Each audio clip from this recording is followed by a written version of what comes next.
Ternyata hakim dunia itu bukan PBB, bukan Amerika, bukan Eropa. Percaya nggak percaya? Itu hanya simbol. Sini aku jelasin. Jangan skip biar nggak gagal paham. Oke, dari kasus Palestina itu sudah jadi jawabannya. Mereka nggak akan pernah mampu jadi hakim dunia. Jadi gue bilang sekali lagi, jangan ngimpi. Hakim dunia asli itu ada di negeri yang sering kalian remehkan. Dan sadar nggak sadar, ada satu negara yang justru pelan-pelan jadi hakim dunia. Bukan karena senjatanya, bukan karena ekonominya, tapi karena karakternya. Ini kayak skenario besar yang Allah atur. Ketika lembaga buatan manusia gagal menjaga keadilan, justru negara yang tidak diperhitungkan muncul sebagai penyeimbang. Negeri ini punya sesuatu yang nggak dimiliki negara manapun. Apakah kalian pernah dengar negara dengan jumlah muslim nomor 1 dunia ada di mana? Ternyata bukan di Mekah, bukan Madinah, bukan juga di negara-negara Timur Tengah, tapi di Indonesia. Terus sadar nggak? Kenapa Allah jadikan Indonesia muslim terbesar, tapi nggak terlihat keras kayak Timur Tengah? Karena itu pula Barat nggak pernah serius memperhitungkan kita, tidak seperti Palestina yang dihantam habis-habisan. Terus apa kaitannya dengan Islam Indonesia? Kan udah tahu walaupun banyak, tapi tetap tidak ada keberanian. Jangan salah bro, kalau kita lihat sebenarnya ini tinggal menunggu waktu aja. Krisis moral sekarang udah jelas kelihatan bro. Di Amerika, teknologi maju, ekonomi gila, tapi angka depresi dan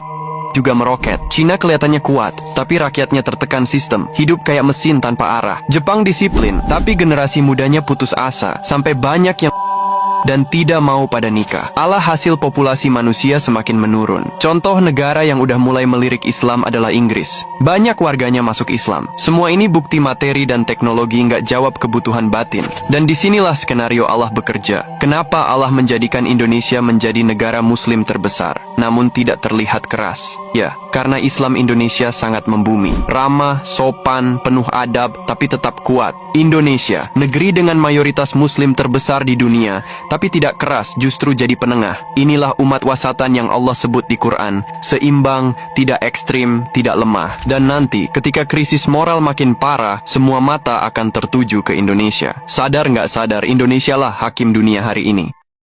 Menurut keterangan resmi dari Kementerian Pertahanan RI, pasukan TNI yang akan diberangkatkan terdiri atas prajurit dari 3 matra. As you know, in the United Nations, the President of Indonesia, somebody who's an amazing leader, Prabowo. He is an amazing leader and respected by everybody. He was in the room with us. We were together with most of these people that I'm mentioning. Others were by phone or the next day.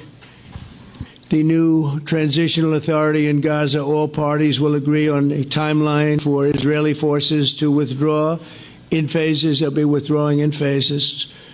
No more shooting, hopefully, as progress is made toward achieving these goals. Arab and Muslim nations need to be allowed the chance to fulfill these commitments of dealing with Hamas. They have to deal with them because they were the one group that we have not dealt with. I haven't dealt with them. But the Arab countries are going to, and Muslim countries are going to be dealing with Hamas, and I believe they've already been there. I think they probably have an understanding, and otherwise they wouldn't have gone as far as they've gone.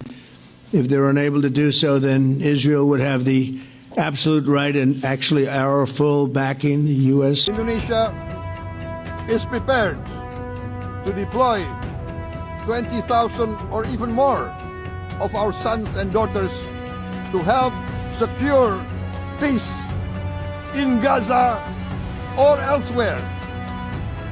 Dunia internasional digemparkan oleh pidato keras Presiden Republik Indonesia, Prabowo Subianto, dalam debat umum sidang Majelis Umum Perserikatan Bangsa-Bangsa, PBB, yang digelar di Gedung Sekretariat PBB, New York, Amerika Serikat, Selasa, 23/9/2025.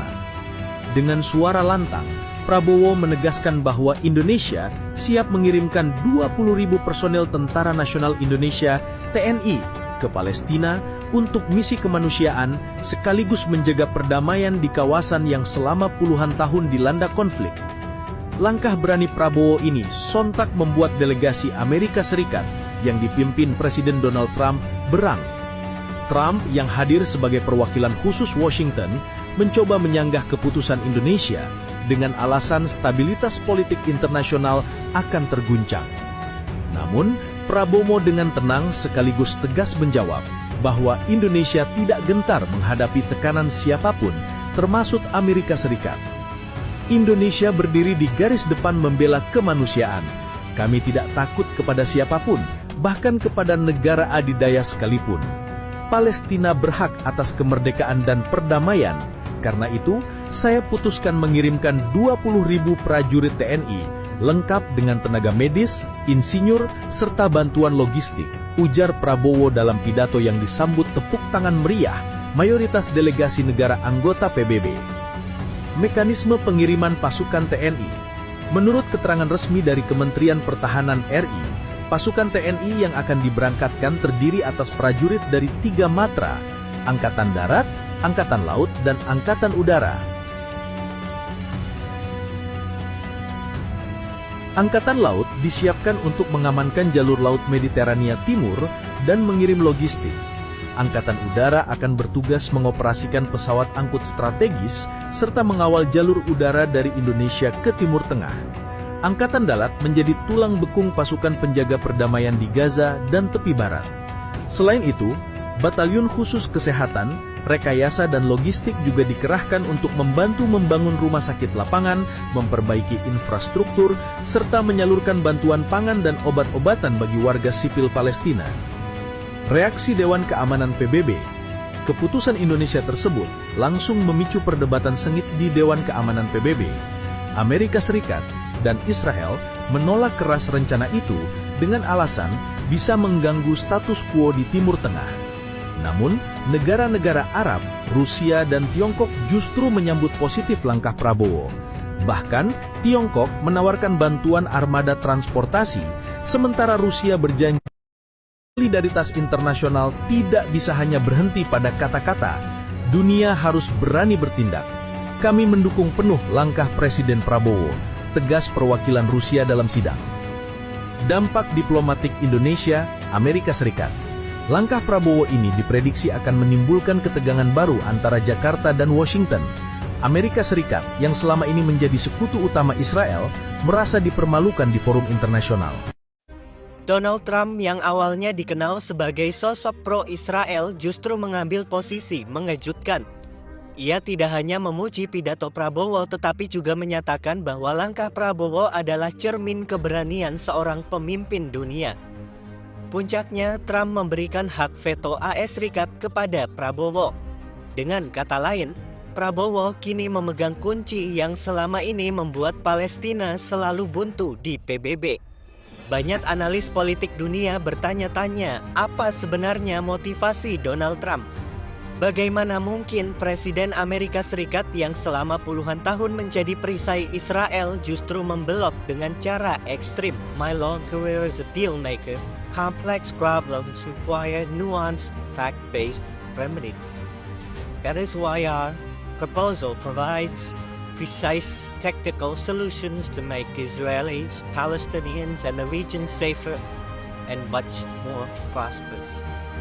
My vision presents a win-win opportunity for both sides, a realistic two-state solution that resolves the risk of Palestinian statehood to Israel's security. Sejak pertemuan di PBB, Trump tampaknya merasa kagum pada gaya kepemimpinan Prabowo yang lugas, tegas, dan berani. Ia melihat Prabowo sebagai figur yang bisa mengimbangi dominasi Barat sekaligus menjembatani dunia Islam dengan kekuatan global. Ya, karena beliau tahu bahwa Israel itu sangat ingin punya hubungan diplomatik dengan Indonesia. Israel diakui sebagai sebuah negara oleh Indonesia, maka itu digunakan